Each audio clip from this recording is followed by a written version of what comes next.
Hola, mi nombre es Sergio Saavedra, soy tu docente en este curso sobre didáctica relacional, una propuesta didáctica para la educación virtual.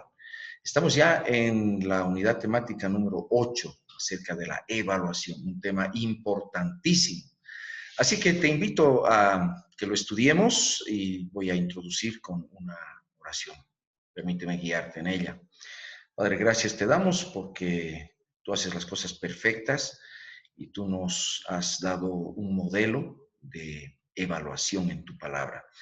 Pedimos, Señor, que nos des esa ambición, ese deseo de mejorar cada vez que hacemos algo. En el nombre de Cristo Jesús. Amén. Bueno, compartamos la pantalla entonces sobre la unidad temática número 8.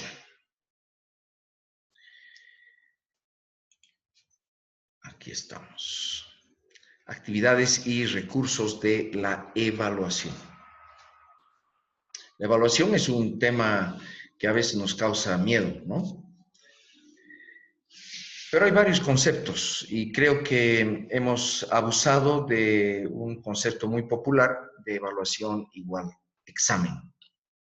Y de alguna manera los exámenes nos hemos dado el modo, los profesores, de hacerlos un poco traumáticos.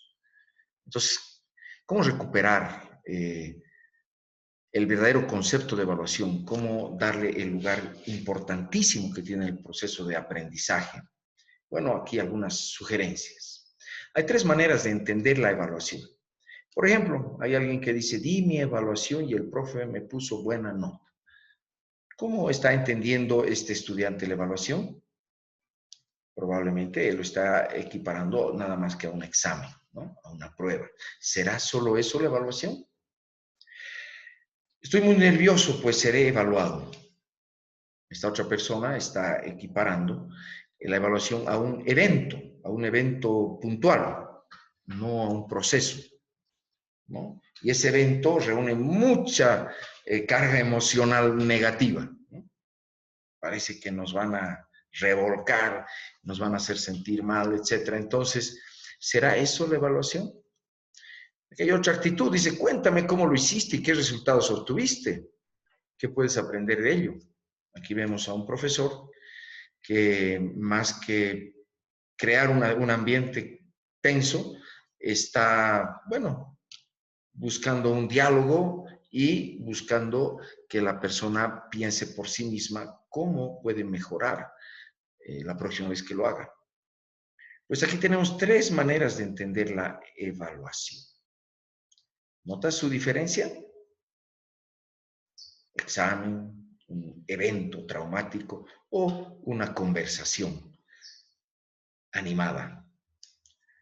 ¿Cuál piensas que sería la más correcta?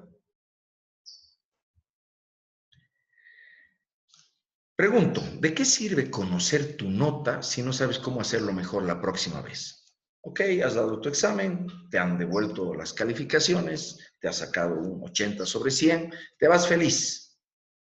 ¿Te sientes desafiado a hacerlo mejor la próxima vez? O te han dado los resultados, tienes 40 sobre 100, estás deprimidísimo, pero ¿y cómo pudieras superar? Evaluación tiene que ver con esa pregunta, ¿no? ¿Es la evaluación sinónimo de un ataque humillante por parte del que sabe más? Lamentablemente, pedagogos bastante reconocidos y que han escrito libros han llegado a sugerir que la evaluación es un proceso de ejercicio de poder, ¿ya? Y de esta manera han cuestionado los procesos de evaluación incluso. Dice, ¿qué derecho tiene aquel persona de decir si lo que tú haces está bien o está mal? Y bueno, tú dices, no tiene ningún derecho, por lo tanto la evaluación no tiene sentido y hemos entrado en un pantano tremendo en cuanto al tema de evaluación en la pedagogía, sobre todo en la pedagogía hispanoamericana, ¿ya? Pero no tiene por qué ser un ataque humillante, eso es una actitud nomás que alguien toma. Pero el hecho de que haya alguien que sí sepa cómo se hacen las cosas y te diga que está bien o está mal es indispensable cuando estás aprendiendo algo.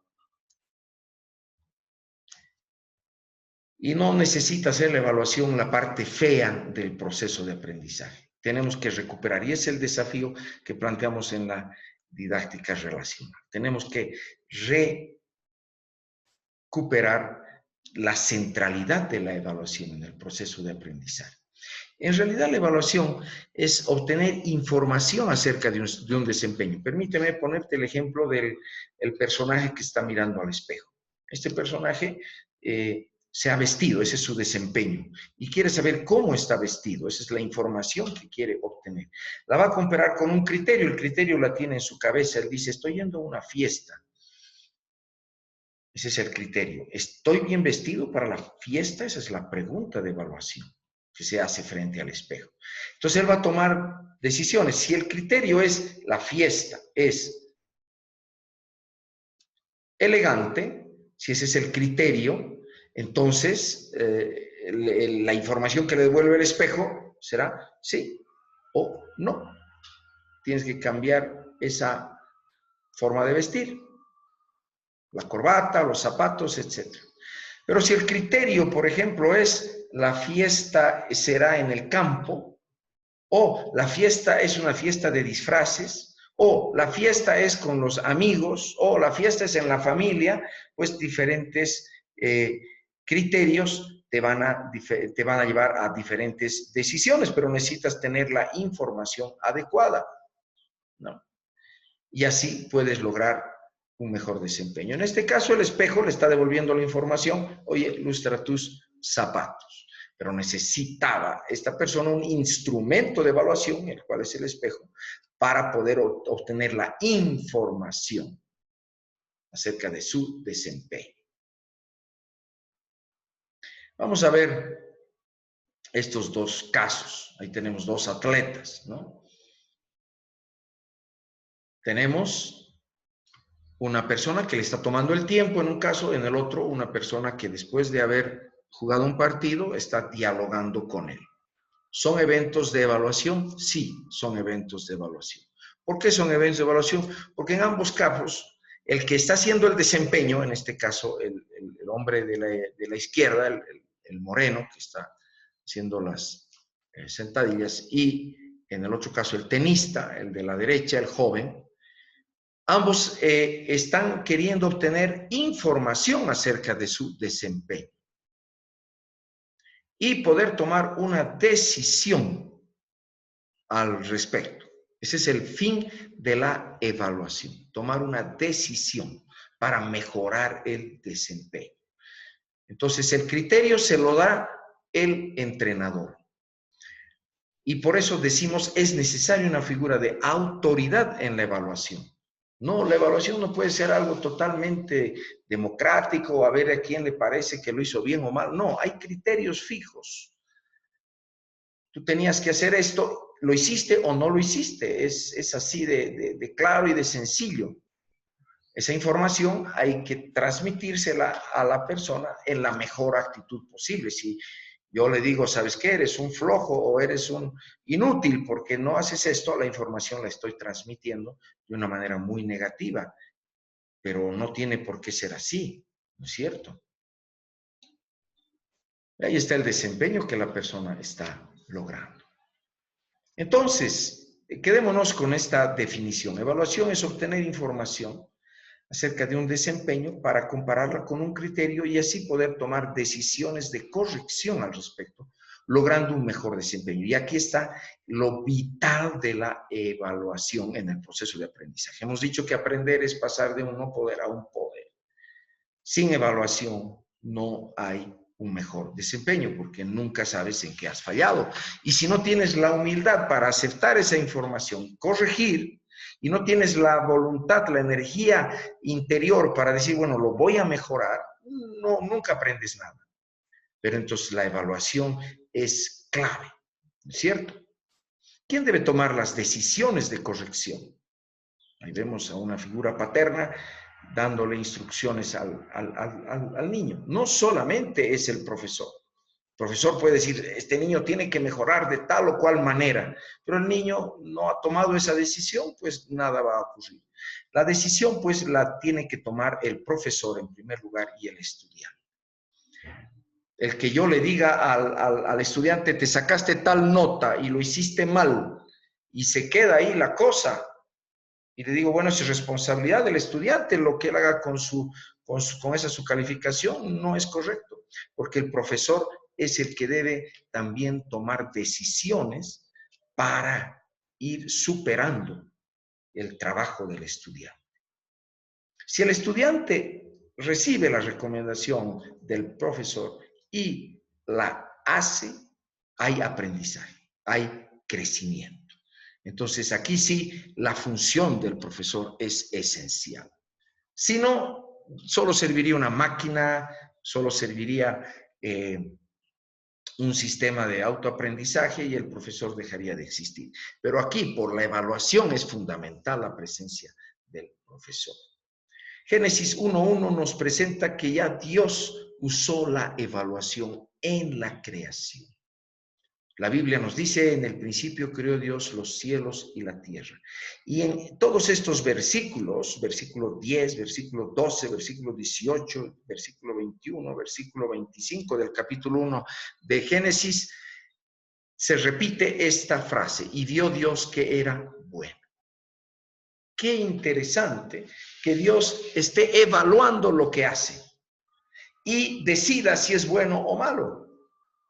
Obviamente, siendo Dios, no va a hacer las cosas mal, pero en el caso hipotético de que diera que no es bueno, porque si está ahí esa posibilidad y la otra, seguramente Él lo corregiría y tomaría la decisión de hacerlo mejor.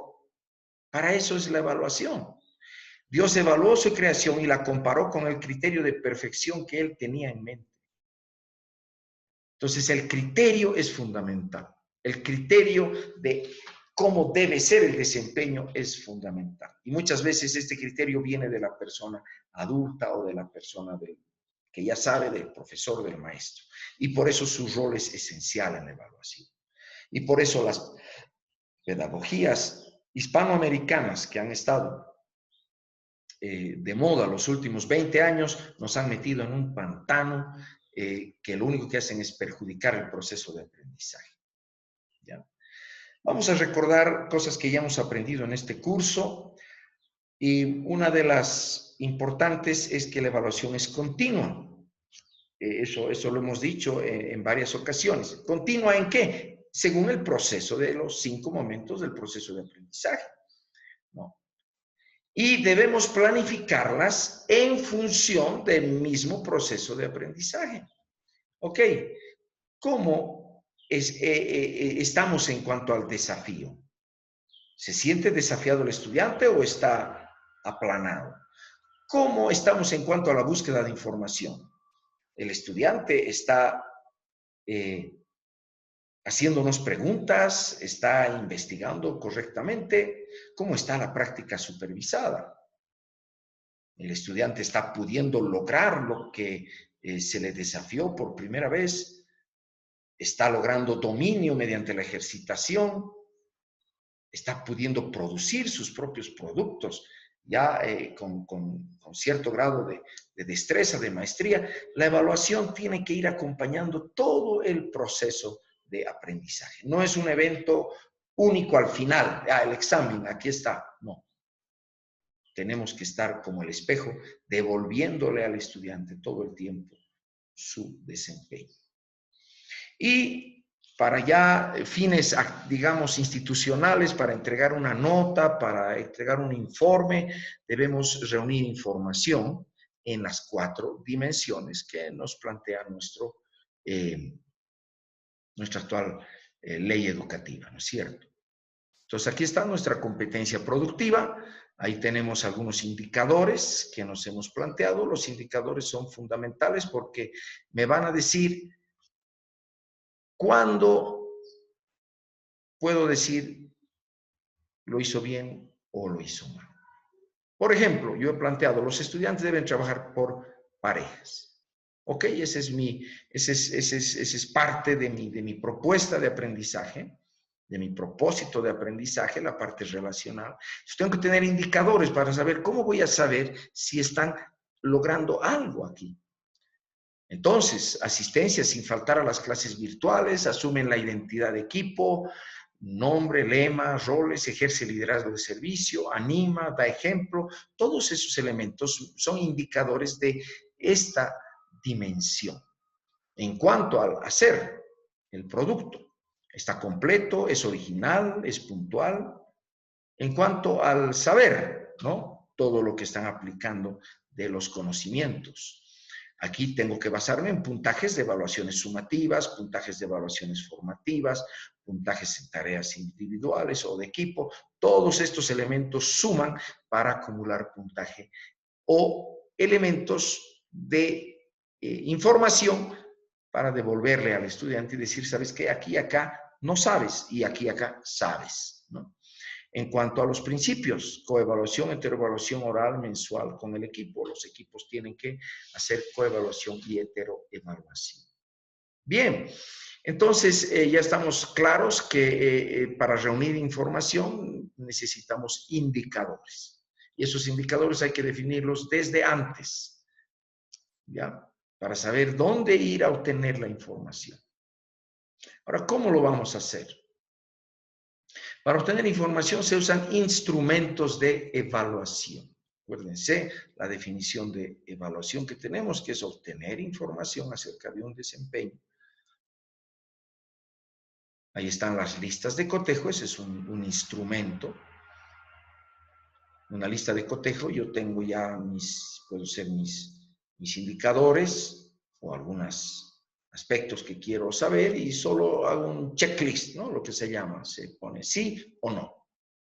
¿Existe o no existe? ¿Asiste o no asiste? ¿No?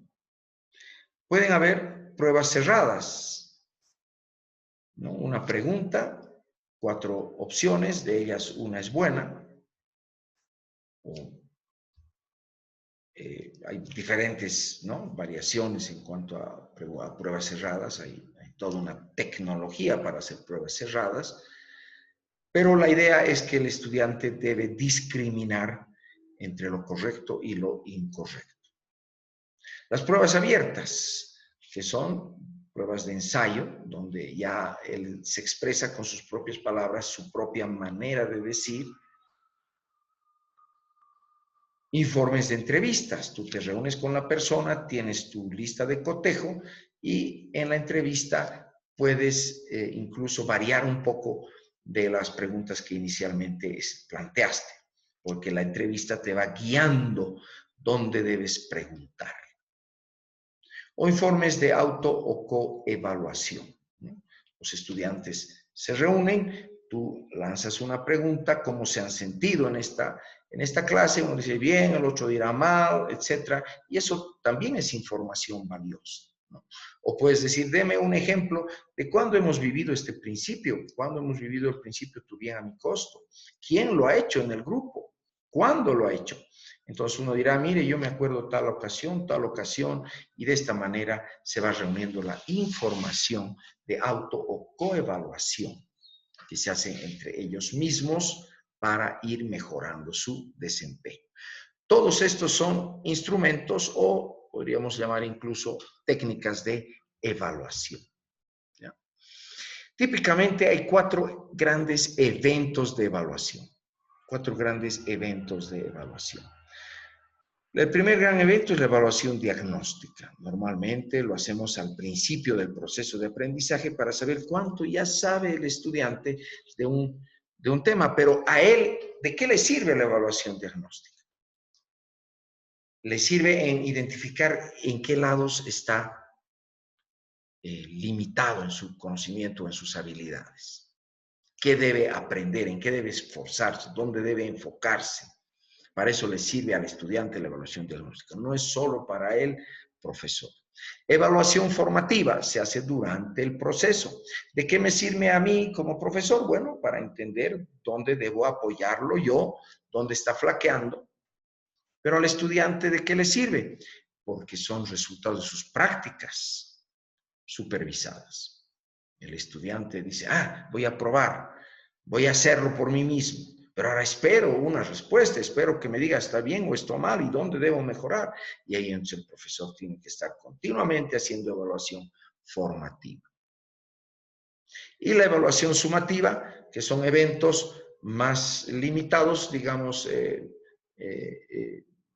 finales, ¿no? Donde intentamos ver todo lo que pudo aprender y si logró construir, ¿no? Esquemas mentales integrativos. La evaluación sumativa va a eso. Y el cuarto evento son la evaluación del producto. Entonces, ahí está. ¿Cuánto logró consolidar la evaluación sumativa y cuánto puede aplicar la evaluación del producto? Como ustedes pueden ver, la evaluación es continua, principio, durante, fin. Y se trata básicamente de darle la información al estudiante para que él corrija su desempeño y lo pueda hacer mejor. Darle una nota al final del curso no ayuda en nada. Se pueden dar cuenta ustedes. Yo digo, muy bien, la evaluación tú la sabrás al final, mientras tanto me escuchas. Obviamente el aprendizaje es muy pobre a ese nivel. Vamos a hablar un poco de la evaluación en sistema de aula inversa. Para esto tomamos como el eje el proceso del aprendizaje, los 5 momentos, ahí están, pero dividimos en 2 sectores, lo que significa el offline o el trabajo separado del profesor, asincrónico, y el online, que puede ser el proceso sincrónico con el profesor. La evaluación diagnóstica corresponde a este momento del desafío. La evaluación formativa, normalmente 2 preguntas por tema, puede ser más. En cuanto a la dimensión offline, es decir, asincrónica. La evaluación inmediata que se puede programar en los ejercicios y la síntesis personal, 1 o 2 preguntas por tema. Esto que estoy presentando aquí está diseñado en el módulo interactivo que trabajamos, pero puede ser diseñado también en nuestra plataforma de educación LMS. ¿Ya? Entonces, en nuestra plataforma, en cada tema, en vez de 2 preguntas, puede ser 5 preguntas. ¿Ya? Eso es lo que estamos haciendo en este curso, por ejemplo.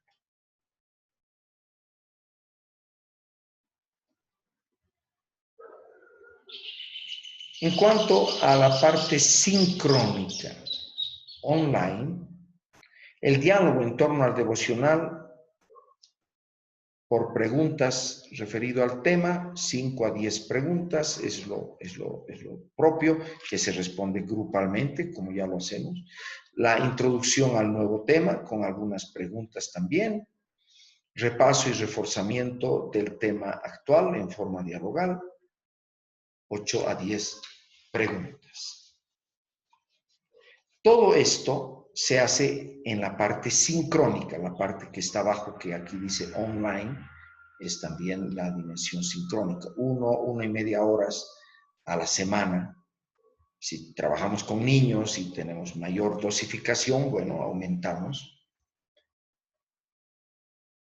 Pero si estamos trabajando en aula inversa, en la parte asincrónica, en la parte offline, donde el estudiante está en su casa, también le tengo que plantear este tipo de preguntas y evaluaciones que le generen inmediatamente información para que sepa si está bien o está mal. ¿Cuál es el instrumento básico de evaluación? El instrumento básico son las preguntas. Eso desde siempre, desde que tenemos noticia en los registros escritos de la historia de la humanidad, las preguntas han sido el instrumento fundamental de evaluación y por lo tanto de aprendizaje. Y hay dos tipos de preguntas abiertas y preguntas cerradas. Las preguntas abiertas promueven la participación y el aporte personal. Ayudan a romper el hielo, generan debate. ¿Cuáles son algunas preguntas abiertas? ¿Qué opinas acerca de el tema que estamos abordando? ¿No? ¿Cómo tú lo podrías hacer esta propuesta que te estoy haciendo? ¿Cuál fue tu experiencia cuando realizaste esta práctica? ¿No?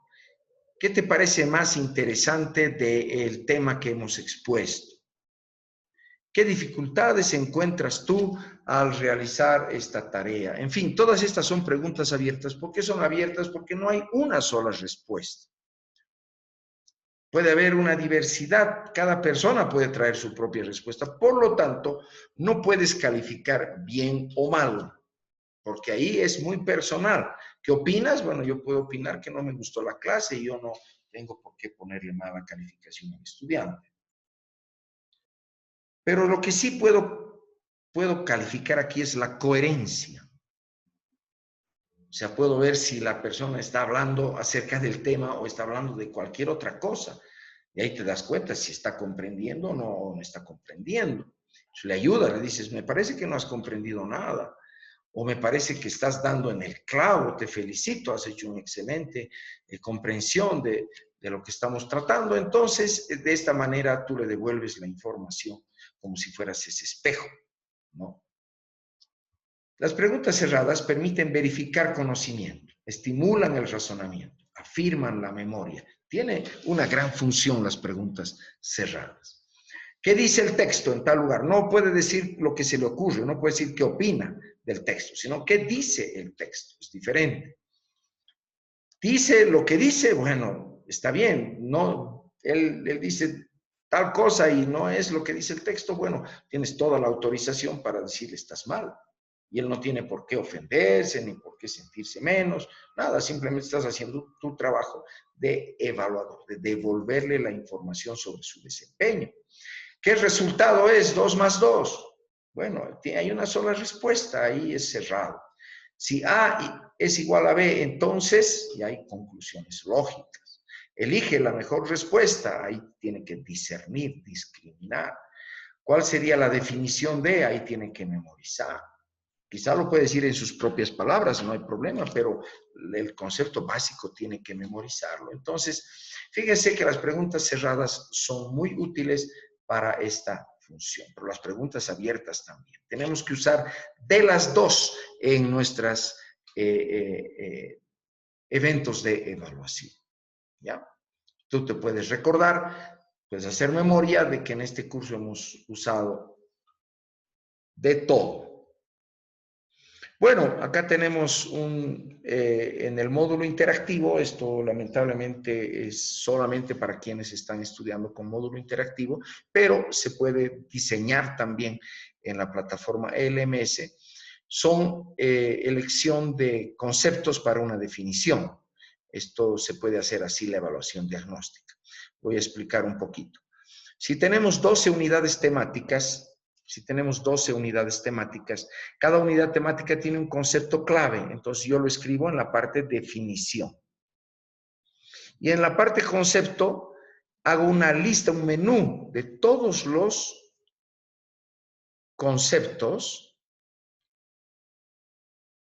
que corresponderían a las definiciones, solo que en desorden. Lo que el estudiante tiene que leer es la definición, todos los conceptos y elegir cuál es el concepto apropiado.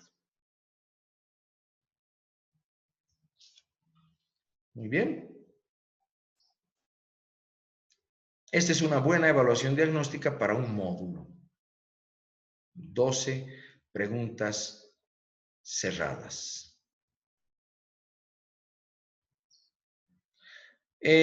Preguntas, por ejemplo, para evaluación formativa o evaluación sumativa, ¿ya? Preguntas falso y verdadero son muy buenas, siempre y cuando tenga su comentario. Fíjate que ahí está, hay una afirmación importante que se estudió. Esta afirmación puede estar ligeramente modificada para ser falsa o verdadera, y luego de responder hay una evaluación con la retroalimentación, que son los comentarios. La evaluación le dice bien o lo siento, ¿no es cierto? Cualquiera de las dos opciones, pero ahí inmediatamente hay un comentario que le corrige, le da la información correcta. ¿Para qué? Para que aprenda. Porque la idea de la evaluación no es hacer sentir mal al estudiante que falla, sino hacerle ir de un no poder a un poder. Y por eso la retroalimentación es fundamental. Preguntas causa-efecto. Ya son parecidas a las de elección múltiple, solo que la relación entre que se establece en la pregunta es de causa y efecto. ¿Ya? Entonces acá tenemos en el cajón una causa y un efecto. Si esto, entonces, ¿qué sucederá? ¿Ya? Si Timoteo 6:10 señala que la raíz de todos los males es el amor al dinero, entonces, el efecto, debemos ayudar a la gente a despreciar el dinero. Ayudar a la gente con dinero no va a resolver la raíz del problema. Es preciso generar proyectos que les dé a la gente mucho dinero para que no se peleen por ello. ¿Cuál sería el mejor efecto de esta causa? Un razonamiento lógico. La opción es la 2. Muy bien.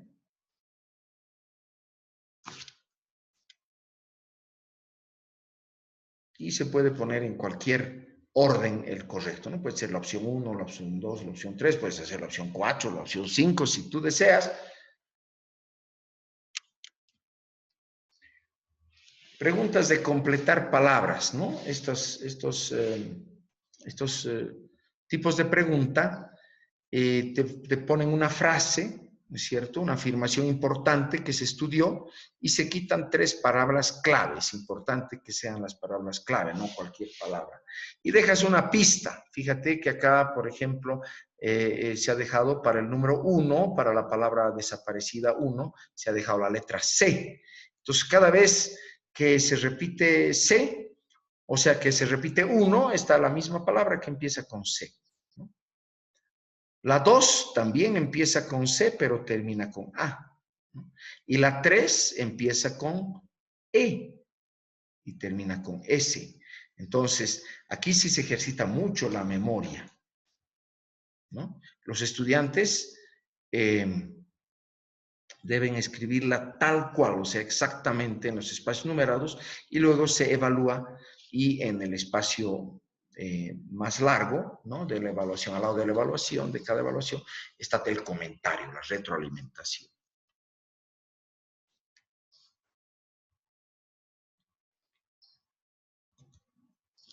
Estas son preguntas de emparejamiento, se tienen normalmente en la primera columna 4 definiciones o temas que se relacionan de algún modo con información en la columna 2. Y ahí está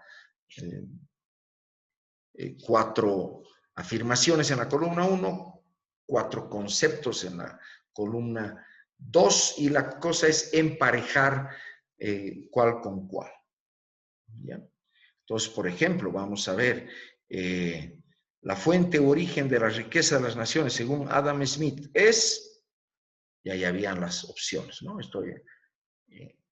El trabajo, correcto, eso es. Podría decir la libertad, ¿no? Pero no sería correcto. La libertad corresponde a otra afirmación. Y hay una retroalimentación también en cada caso. Por ejemplo, para ver si está lo correcto o no incorrecto, aquí lo que le dice esta pregunta es: la fuente o origen de la riqueza de las naciones según Adam Smith es, la A puso correcto, Y abajito dice tema 2, diapositivas 12 y 13. O sea, quiere decir, le está diciendo, si quieres corroborar esto, ándate al tema 2 y mira las diapositivas 12 y 13.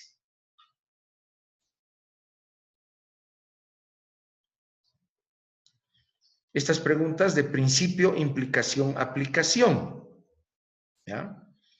Entonces, normalmente tenemos un principio,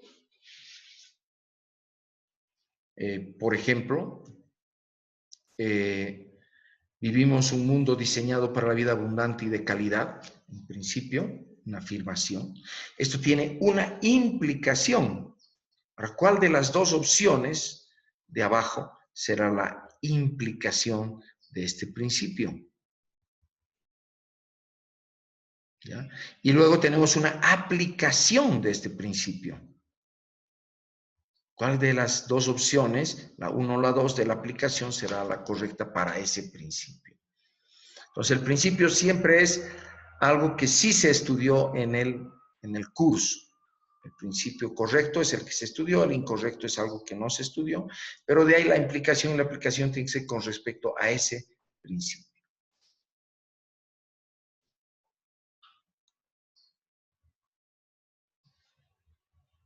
Bien, ahí está. Y si se fijan, cada una de estas tiene su comentario. En pequeñito, en rojito, abajito, ¿no?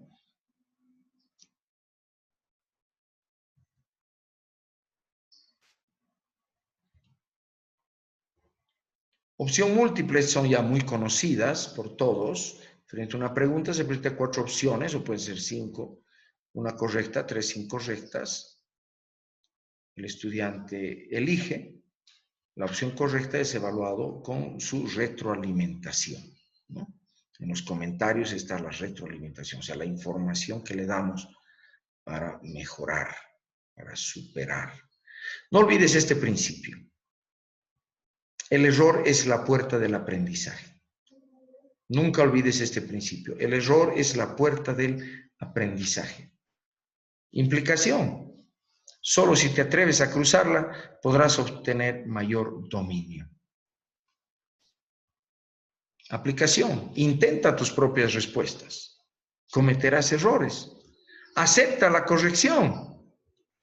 Mejorarás tu desempeño y aprenderás por medio de la experiencia. Con esto, queridos estudiantes, hemos terminado el tema 8. Espero que esto nos ayude a ser muy creativos proponiendo nuestros propios instrumentos de evaluación y los podamos pensar muy bien para los 5 momentos del proceso de aprendizaje y hacer de nuestras clases un verdadero proceso de aprendizaje. Dios los bendiga.